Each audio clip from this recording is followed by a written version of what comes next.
आइए अब हम आगे स्टडी करेंगे परमाणु के क्वांटम यांत्रिकी मॉडल की ओर। इसमें दो हेडिंगें दी गई हैं, एक द्रव्य का द्वैत व्यवहार, दूसरा हाइजेनबर्ग का अनिश्चितता का सिद्धांत। तो द्रव्य का द्वैत व्यवहार यानी dual nature of matter, dual behaviour of matter.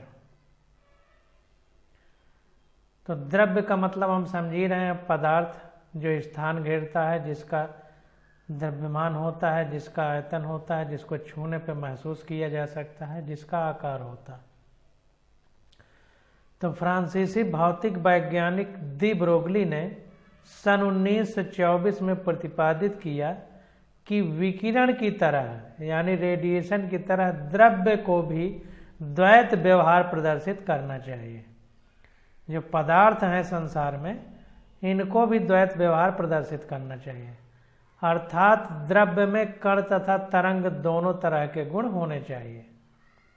इसका अर्थ यह है कि जिस तरह फोटॉन का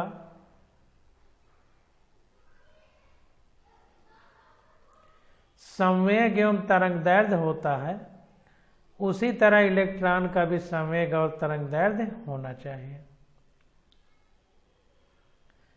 फोटॉन एक ऊर्जा पार्टिकल है, जबकि इलेक्ट्रॉन हमारा द्रव्य है, क्योंकि इसमें द्रव्यमान होता है। दी ब्रोगली ने इस तर्क के आधार पर किसी पदार्थ के कण के लिए तरंग दैर्ध्य लैम्डा तथा संवेग p के बीच निम्नलिखित संबंध बताया। तो लैम्डा बराबर h/mv या h/p, क्योंकि p बराबर संवेग बराबर द्रव्यमान गुणे वेग यानी mv होता है।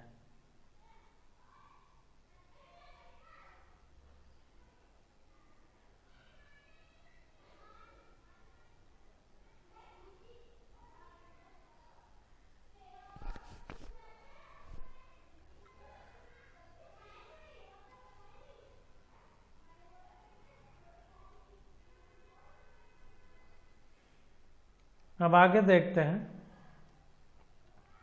जहां यम द्रव्यमान का कण, यम कण का द्रव्यमान है, v उसका वेग और p उसका संवेग है।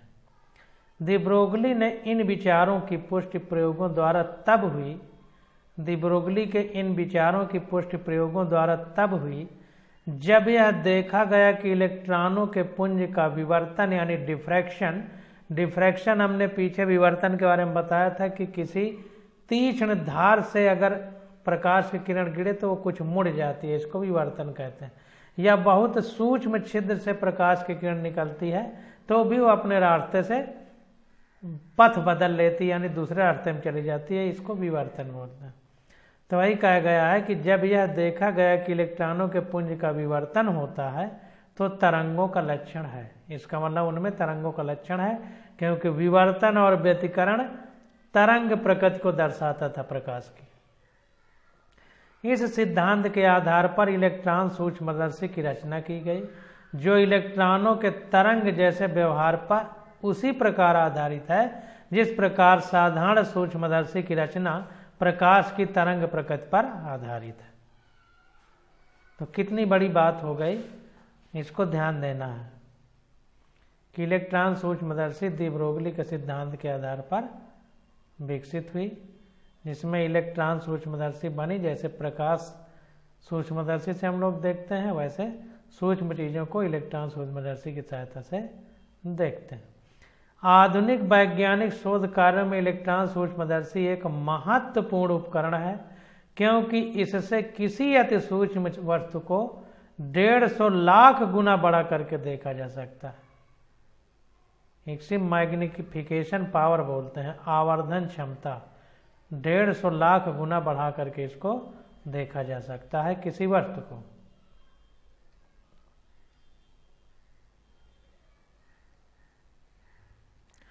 यह ध्यान देने योग्य बात है कि दी ब्रोगली के अनुसार प्रत्येक गतिशील वस्तु में तरंग के लक्षण होते हैं। कोई भी वस्तु गतिशील है तो उसमें तरंग के लक्षण होते हैं। साधारण वस्तुओं का अधिक द्रव्यमान होने के कारण उनसे संबंधित तरंग दैर्ध्य इतनी कम होती है कि उनके तरंग जैसे गुणों का पता नहीं चल पाता, परंतु इलेक्ट्रॉनों और अन्य अवपरमाणु के यानी सब परमाणु के यानी छोटे कणों जिनका द्रव्यमान बहुत कम होता है से संबंधित तरंग दैर्ध्य को प्रयोगों द्वारा पहचाना जाता है। प्रश्नों में दिए गए परिणाम इसे गुणात्मक रूप से सिद्ध करते हैं। जो प्रश्नों में दिए गए परिणाम है वो इसे गुणात्मक यानी इसके लक्षण है तरंग के, द्रव्य के, बड़े वस्तुओं के भी इन जो हम लोग क्वेश्चन कर रहे हैं इनसे पता चलेगा। क्वेश्चन करने से पहले पीछे देख लेते हैं थोड़ा सा डी ब्रोगली साइंटिस्ट के बारे में।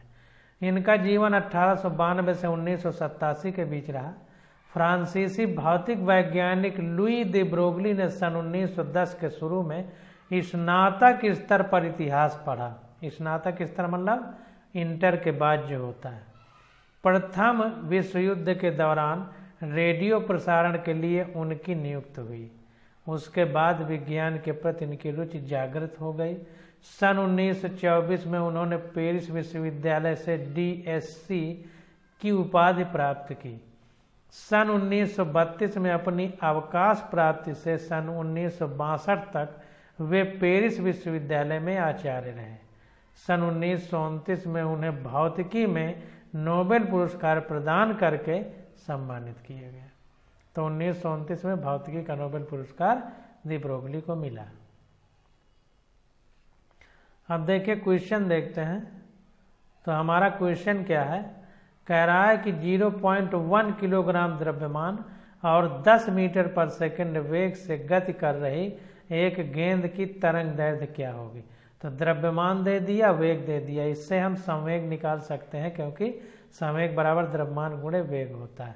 अब ये फार्मूला लगा दिया, लैम्डा बराबर h/mv ये फार्मूला। अब जो है द्रव्यमान और वेग हमको दे दिया गया है और h प्लैंक कांस्टेंट है, इसकी वैल्यू हमको याद है 6.626 × 10⁻³ जूल इंटू सेकेंड होगी। द्रव्यमान हमको दे दिया गया है 0.1 kg, वेग हमको दे दिया गया है 10 मीटर पर सेकंड। तो सॉल्व करने पर वेव लेंथ यानी तरंग दैर्ध्य आ गई 6.626 × 10⁻³ मीटर। जूल बराबर किलोग्राम मीटर स्क्वायर प्रति सेकंड स्क्वायर लिख सकते हैं। इसका जब विमीय सूत्र निकाला गया था तो वहां पर हमने करके बताया था। अगला क्वेश्चन देखते हैं, उदाहरण 2.13। एक इलेक्ट्रॉन का द्रव्यमान 9.1 × 10⁻² kg है। यदि इसकी गतिज ऊर्जा 3 × 10⁻25 जूल है तो इसका तरंग दैर्ध्य क्या होगा। देखिए द्रव्यमान दे दिया है, गतिज ऊर्जा दे दिया है। अब गतिज ऊर्जा = 12 mv² होती है तो यम और mv जो है हमारा संवेग हो जाएगा, तो उसकी जगह p लिख देंगे और गुणे v हो जाएगा। तो उस हिसाब से हम लोग इसका तरंग दैर्ध्य निकालेंगे। देखते हैं आगे। तो यहाँ पर देखिए गतिज ऊर्जा का फार्मूला 12 mv² होता है। अब v बराबर, अब v इधर बचेगा, अगर इधर v ले लें हम तो v बराबर इस पूरे का रूट हो जाएगा। तो वही 2 गुणे गतिज ऊर्जा इधर जब आ जाएगा, गतिज ऊर्जा ये 2 इसके साथ चला जाएगा, यम नीचे चला जाएगा। तो 2 इसके साथ आ गया गतिज ऊर्जा के, तो 2 गुणे गतिज ऊर्जा अपान एम नीचे चला जाएगा। और ये v स्क्वायर में है, जब स्क्वायर हटाएंगे तो इधर हाफ लग जाएगा या अंडर रूट लग जाएगा।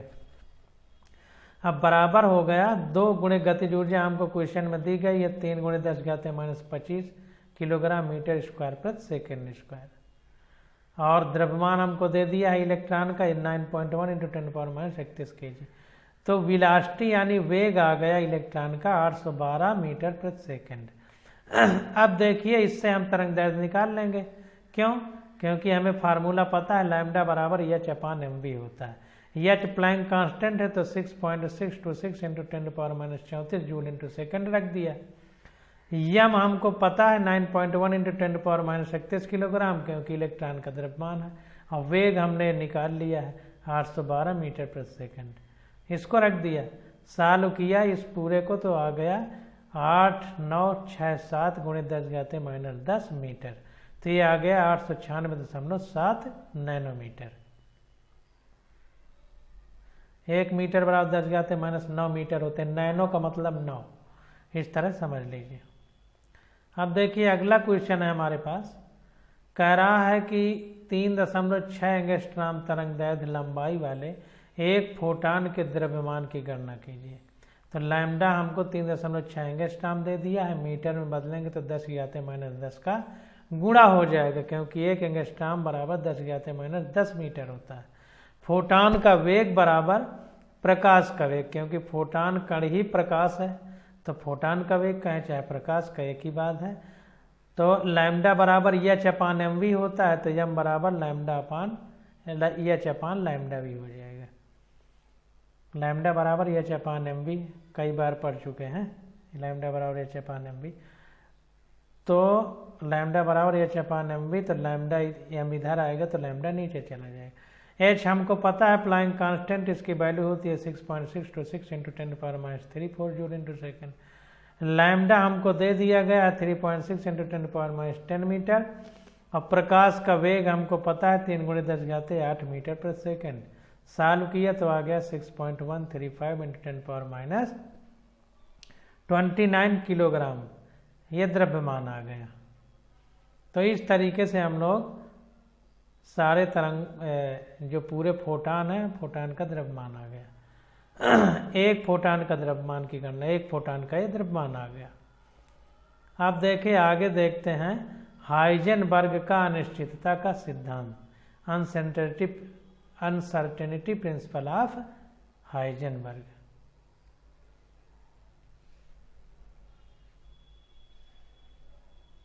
हाइजेनबर्ग्स अनसर्टेनिटी प्रिंसिपल।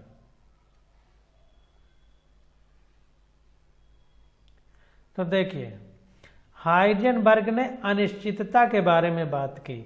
अब कौन सी अनिश्चितता के बारे में बात की उसके बारे में हम लोग पढ़ेंगे। तो द्रव्य और विकिरण के दोहरे व्यवहार के फलस्वरूप एक जर्मन भौतिक वैज्ञानिक वर्नर हाइजेनबर्ग ने सन 1927 में अनिश्चितता का सिद्धांत दिया। जैसे आपने जो है देखा होगा, जब द्रौपदी की साड़ी खींची जा रही थी तो उसमें किसी ने लिखा है सारी बीच नारी है कि नारी बीच सारी है, सारी ही की नारी है कि नारी ही की सारी है। न पता चल रहा था कि नारी मतलब औरत है कि साड़ी है, साड़ी औरत जैसे लग रही थी, औरत साड़ी जैसे, मतलब एक दूसरे में बदल रहे थे। एक कन्फ्यूजन हो गया, अनिश्चितता हो गई। तो इसी प्रकार अनिश्चितता हो गई कि ये द्रव्य है कि तरंग है, तरंग है कि द्रव्य है, द्रव्य है कि तरंग। तो उसी अनिश्चितता के बारे में हाइजेनबर्ग ने चर्चा की। तो द्रव्य और विकिरण के दोहरे व्यवहार के फलस्वरूप एक जर्मन भौतिक वैज्ञानिक वर्नर हाइजेनबर्ग ने सन 1927 में अनिश्चितता का सिद्धांत दिया।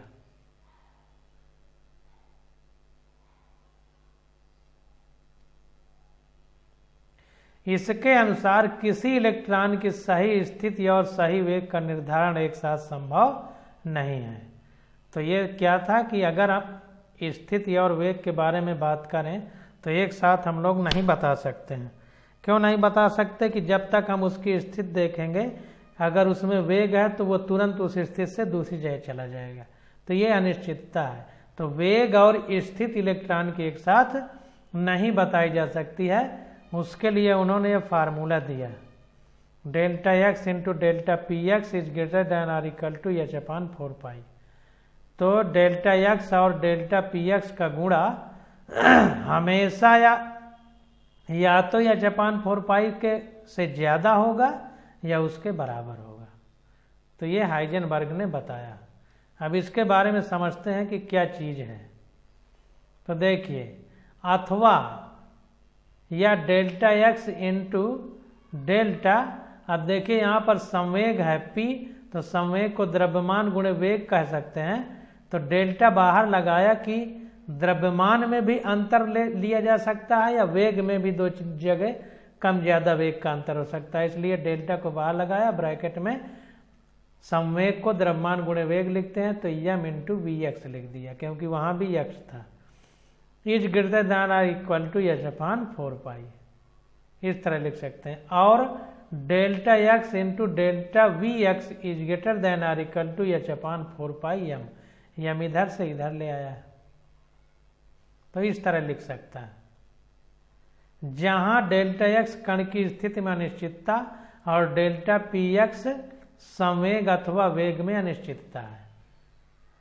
तो इसको ध्यान देना है कि जो डेल्टा x है, हम किसी दूरी को डेल्टा x से लिखते हैं, तो x हमारा कण की स्थिति में अनिश्चितता है और डेल्टा p हमारा संवेग या द्रव्यमान अगर निश्चित है तो फिर वेग अनिश्चित होगा। तो ये भी कह सकते हैं कि अथवा वेग में अनिश्चितता है। इसके अनुसार किसी इलेक्ट्रॉन की यथार्थ स्थिति और यथार्थ वेग का निर्धारण एक साथ कर पाना असंभव है। दूसरे शब्दों में, यदि इलेक्ट्रॉन की स्थिति बिल्कुल सही स्थिति ज्ञात है, डेल्टा x कम है, तब इलेक्ट्रॉन के वेग में अनिश्चितता डेल्टा vx बहुत अधिक होगी। तो मतलब एक कम होगा तो दूसरा ज्यादा होगा, ताकि जो है h/4π कांस्टेंट बना रहे, क्योंकि h भी हमारा प्लैंक कांस्टेंट है, उसका भी मान मतलब जो है वो है, 4π का भी जो वैल्यू है वो है। तो इसको बैलेंस करने के लिए अगर एक घटेगा तो दूसरे को बढ़ना पड़ेगा, या दूसरा घटेगा तो इसको मतलब एक दूसरे को, एक घटेगा तो दूसरा बढ़ेगा, या दूसरा बढ़ेगा तो पहला घटेगा, इस तरह। दूसरी तरफ यदि इलेक्ट्रॉन का वेग बिल्कुल सही ज्ञात है, डेल्टा vx कम है, तो इलेक्ट्रॉन की स्थिति डेल्टा x अधिक ज्ञात नहीं होगी। इस तरीके से भी कह सकते हैं। इस प्रकार यदि इलेक्ट्रॉन की स्थिति अथवा वेग पर कुछ भौतिक माप लिए जाएं, तो इसके परिणाम हमेशा कुछ अस्पष्ट ही प्राप्त होंगे। तो अगर अब हम स्थिति और वेग दोनों को एक साथ नापें जो है इलेक्ट्रॉन की, तो इसके परिणाम जो होंगे वो सही फिट बैठेंगे ही नहीं, स्पष्ट होंगे ही नहीं। इसीलिए कह रहा है कुछ अस्पष्ट होंगे। तो परिणाम हमेशा कुछ अस्पष्ट ही प्राप्त होंगे। अनिश्चितता सिद्धांत को एक उदाहरण के द्वारा बहुत अच्छी तरह समझा जा सकता है। अब जैसे मान लीजिए कि मीटर के किसी अचिन्हित पैमाने से किसी कागज की मोटाई मापने के लिए आपसे कहा जाता है, तो मीटर ले ले, उसमें चिन्ह न लगे हो और कह दिया जाए कि किसी कागज की मोटाई नापिए, तब प्राप्त परिणाम सही नहीं होगा। कागज की मोटाई को सही सही मापने के लिए आपको कागज की मोटाई से कम इकाई वाले चिन्हित उपकरण का उपयोग करना होगा। तो जैसी बात, मीटर से कागज की मोटाई नहीं नाप सकते, क्योंकि मीटर बहुत बड़े पैमाने को नापने के लिए होता है। तो वही कह रहा है कि मोटाई को सही सही मापने के लिए आपको कागज की मोटाई से कम इकाई वाले चिन्हित उपकरण का उपयोग करना होगा। इसी प्रकार इलेक्ट्रॉन की स्थिति को निर्धारित करने के लिए आपको एक ऐसे पैमाने की आवश्यकता होगी जिसका अंशांकन इलेक्ट्रॉन की विमाओं से छोटे मात्रकों में हो, तभी हम उसको सही सही नाप सकते हैं। तो इलेक्ट्रॉन की स्थिति ज्ञात करने के लिए हमें इसे प्रकाश का विद्युत चुंबकीय विकिरण द्वारा प्रदीप्त करना होगा। प्रयुक्त प्रकाश की तरंग दैर्ध्य इलेक्ट्रॉन की विमाओं से कम होनी चाहिए। अब जाहिर बात है कि इलेक्ट्रॉनों की जो विमाएं हैं उससे कम विमा होगी, तभी हम प्रयुक्त प्रकाश की तरंग दैर्ध्य, प्रयुक्त प्रकाश की जो तरंग दैर्ध्य है वो इलेक्ट्रॉन की विमाओं से कम होनी चाहिए। अब जैसे कागज की मोटाई लेना है, मीटर बहुत लंबा है तो कागज की मोटाई नहीं नाप सकते। इसी प्रकार अगर इलेक्ट्रॉन को नापना है तो प्रकाश का जो तरंग दैर्ध्य है इलेक्ट्रॉन से कम होना चाहिए। तो वही कह रहा है कि प्रयुक्त प्रकाश की तरंग दैर्ध्य इलेक्ट्रॉन की विमाओं से कम होनी चाहिए, परंतु ऐसे प्रकाश के फोटॉन की ऊर्जा बहुत अधिक होगी।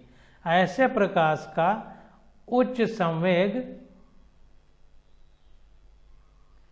P बराबर लैम्डा h/λ वाला फोटॉन इलेक्ट्रॉन से टकराने पर उसकी ऊर्जा में परिवर्तन कर देगा। जाहिर सी बात है कि अगर हम बहुत कम तरंग दैर्ध्य वाला प्रकाश ले लेंगे तो जाहिर सी बात है कि E बराबर hν होता है।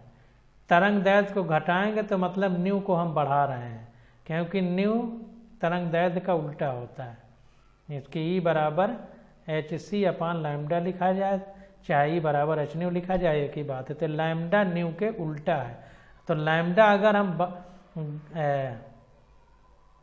बढ़ाएंगे तो न्यू घटेगा, और लैम्डा को घटाएंगे तो न्यू बढ़ेगा। तो न्यू बहुत बढ़ेगा, अगर बहुत ज़्यादा बढ़ जाएगा तो ई ऊर्जा उसके समानुपाती है आवृत्ति के न्यू के, तो ऊर्जा बहुत ज़्यादा बढ़ जाएगी। तो वही कह रहा है कि परंतु ऐसे प्रकाश के फोटान की ऊर्जा बहुत अधिक होगी जिसका तरंग दैर्ध्य बहुत कम होगा। ऐसे प्रकाश का उच्च संवेग, क्योंकि p बराबर लैम्डा h/λ है, तो लैम्डा बहुत ज़्यादा होगा तो लैम्डा कम होगा तो p बहुत ज़्यादा होगा, क्योंकि दूसरे दोनों व्युत्क्रमानुपाती हैं।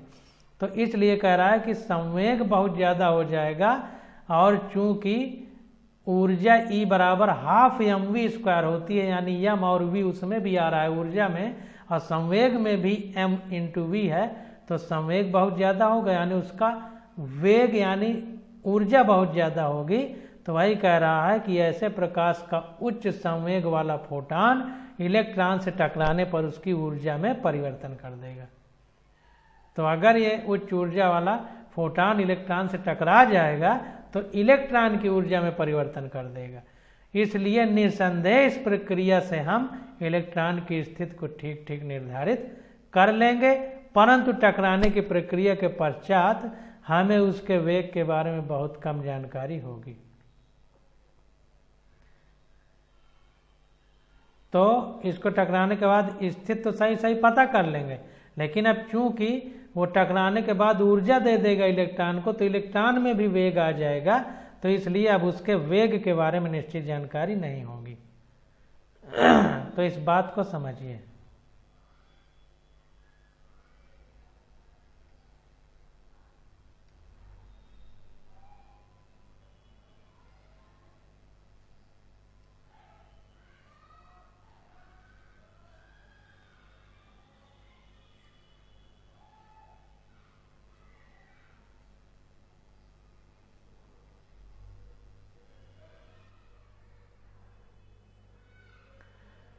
तो इस तरीके से जो है हम ये समझ रहे हैं कि अगर वेग को सही से नापेंगे तो द्रव्यमान नहीं सही नाप पाएगा, अरे वो स्थिति सही नहीं पता चलेगी।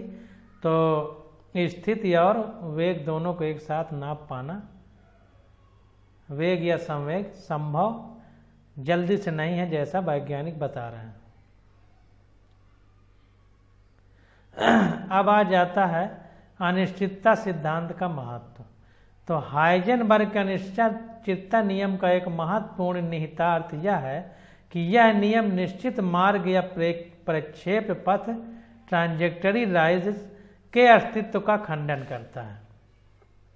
तो हाइजेनबर्ग के अनिश्चितता नियम का एक महत्वपूर्ण निहितार्थ यह है कि यह नियम निश्चित मार्ग या प्रक्षेप पथ के अस्तित्व का खंडन करता है।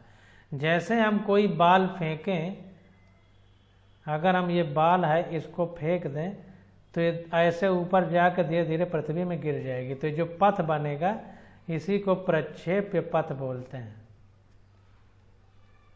प्रक्षेप पथ बोलते हैं।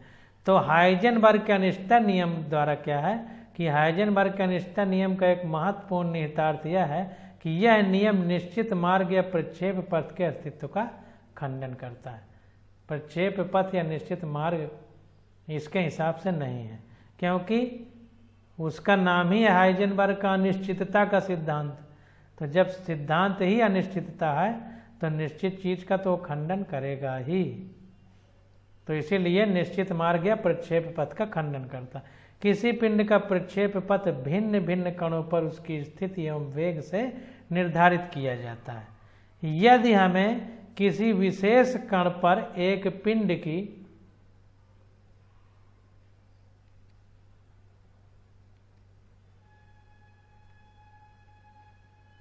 स्थिति एवं वेग तथा उस पर उस क्षण कार्य कर रहे बलों की जानकारी हो तो यह बता सकते हैं कि बाद के किसी समय में पिंड कहाँ होगा। तो कहने का मतलब ये है कि मान लीजिए पिंड इस तरह पृथ्वी में गिर रहा है, ये प्रक्षेप पथ है, तो यहाँ पर अगर वेग हमें पता हो, यहाँ पर वेग, क्योंकि संवेग बराबर द्रव्यमान गुणे वेग, यहाँ पर ऐसे अगर सब स्थितियों के बारे में पता हो तो कह रहा है कि उस क्षण कार्य कर रहे बलों की जानकारी हो तो यह बता सकते हैं कि बाद के किसी समय में पिंड कहाँ पर होगा, अगर इस पर लगने वाले बल के बारे में पता चले। क्योंकि देखिए एक वेग इधर को काम कर रहा है तो ये आगे जा रहा है, एक गुरुत्वीय त्वरण वाला इधर को काम कर रहा है, तो गुरुत्वीय mg के कारण ये नीचे गिर रहा है और mv के कारण ये आगे जा रहा है, ma कह सकते हैं अगर त्वरण है तो, नहीं तो mv कहेंगे क्योंकि वेग है इसमें। बाकी प्रक्षेप गति में इसको अच्छे से पढ़ेंगे, अभी फिलहाल बस मोटा मोटा जानकारी के लिए।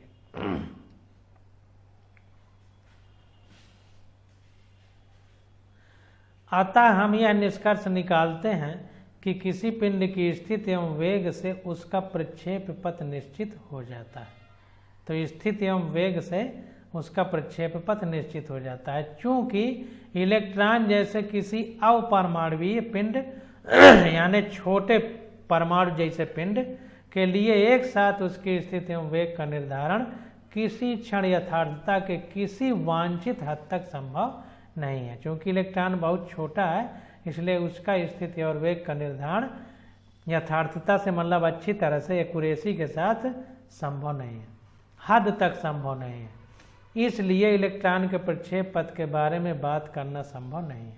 मतलब बड़े पिंड के स्थिति और वेग अगर पता है तो उसके बारे में हम बात कर सकते हैं, लेकिन इलेक्ट्रॉन चूँकि बहुत छोटा है इसलिए उसके स्थिति और वेग के बारे में सही बता पाना संभव नहीं है। हाइजेनबर्ग अनिश्चितता सिद्धांत का प्रभाव केवल सूक्ष्म पिंडों की गति के लिए है, ठीक ना, इसको समझिए। स्थूल पिंडों के लिए यह प्रभाव अति न्यून है। स्थूल मतलब माइक्रो, माइक्रो मतलब बड़े तो बड़े पिंडों के लिए यह प्रभाव अति न्यून है, मतलब बहुत कम है। इस उदाहरण से यह समझा जा सकता है, नीचे उदाहरण दे रहा है इससे हम समझ सकते हैं। यदि 1 मिलीग्राम यानी 10⁻⁻⁶ किलोग्राम, मिलीग्राम को किलोग्राम में बदल दिया, द्रव्यमान वाले पिंड पर अनिश्चितता सिद्धांत लागू किया जाए तो delta V into delta x बराबर h/4πm। ये फार्मूला हमें पहले से पता है। तो अगर इतने द्रव्यमान वाले पिंड में लागू किया जाए तब क्या होगा, तो delta V into delta x equal to h का मान पता है, प्लैंक कांस्टेंट है 6.626 into 10⁻³ joule into second upon 4, pi की वैल्यू 3.14, द्रव्यमान हमको दे दिया है 10⁻⁻⁶। तो सॉल्व करने पे आ गया लगभग 10⁻⁻28 मीटर स्क्वायर प्रति सेकंड, क्योंकि वेलोसिटी में मीटर प्रति सेकंड है और ये स्थिति है तो इसमें भी मीटर होगा, तो मीटर मीटर मीटर स्क्वायर हो गया। प्राप्त डेल्टा V डेल्टा एक्स का मान अत्यधिक कम एवं नगण्य है। देखिए लगभग 10⁻⁻28 है, कितना कम है।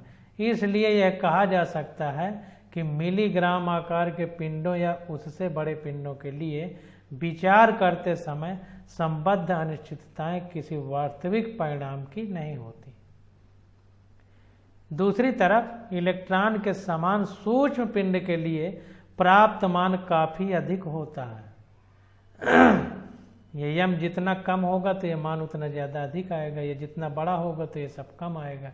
तो इसीलिए चूंकि इलेक्ट्रॉन का यम बहुत कम है इसलिए कह रहा है कि दूसरी तरफ इलेक्ट्रॉन के समान सूक्ष्म पिंड के लिए प्राप्त मान काफ़ी अधिक होगा। ये बहुत सूक्ष्म मतलब नीचे जितना कम होगा तो मान उतना अधिक आएगा, क्योंकि व्युत्क्रमानुपाती है। ऐसे अनिश्चितताएं वास्तविक परिणाम की होती हैं। उदाहरणार्थ एक 9.11 × 10⁻31 किलोग्राम द्रव्यमान वाले इलेक्ट्रॉन के लिए हाइजेनबर्ग अनिश्चितता सिद्धांत के अनुसार, अब देखिए द्रव्यमान इतना कम कर दिया गया इलेक्ट्रॉन का, तब क्या आ रहा है, तो delta V into delta x बराबर h/4πm। तो एच की वैसे वैल्यू रख दिया, 4 की वैल्यू, पाई की वैल्यू और इलेक्ट्रॉन के द्रव्यमान यहाँ रख दिया। सॉल्व करने पर देखिए बहुत कम काफ़ी ज़्यादा है, 10⁻⁻28 से कितना ज़्यादा आ गया, 10⁻⁻4 मीटर स्क्वायर पर सेकेंड स्क्वायर। इसका अभिप्राय यह है कि यदि इलेक्ट्रॉन की सही स्थिति 10⁻⁻ 8 मीटर की अनिश्चितता तक जानने का प्रयास कोई करता है तो वेग में अनिश्चितता डेल्टा वी का मान होगा। तो वेग में अनिश्चितता डेल्टा वी का मान क्या होगा? अगर स्थिति में अनिश्चितता ये है तो स्थिति में अनिश्चितता दे दे तो डेल्टा वी निकल आएगा। तो ये पूरा निकला हमारा delta we into delta x. ये हमने जो निकाला है ये delta we into delta x है।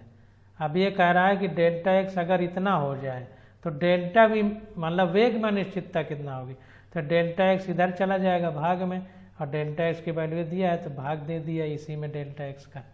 तो ये डेल्टा वी आ गया 10⁻⁴ मीटर प्रति सेकंड लगभग।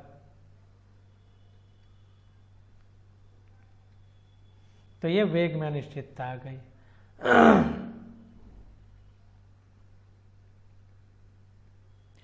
यह अनिश्चितता इतनी अधिक है कि इलेक्ट्रॉन को बोर कक्षाओं में गति करता हुआ मानने की चिरसम्मत अवधारणाओं को अप्रामाणिक साबित कर सके।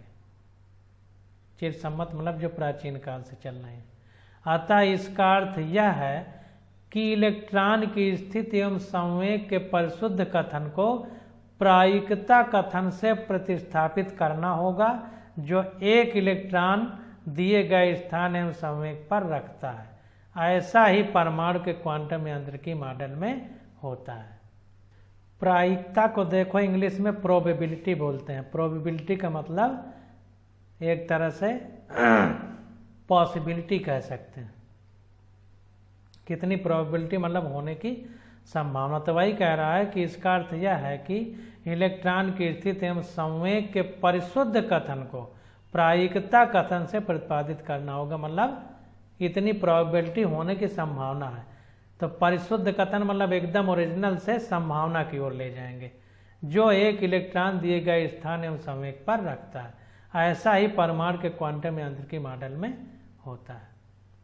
तो कुल मिला के वही बात की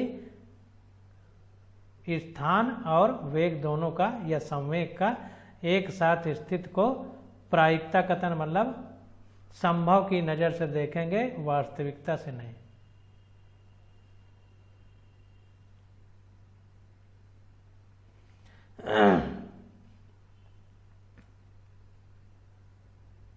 अब देखिए वर्नर हाइजेनबर्ग के बारे में पढ़ लेते हैं। 1901 से 1976 तक इनका जीवन रहा। वर्नर हाइजेनबर्ग ने म्यूनिख विश्वविद्यालय से सन 1923 में भौतिकी में पीएचडी की उपाधि प्राप्त की।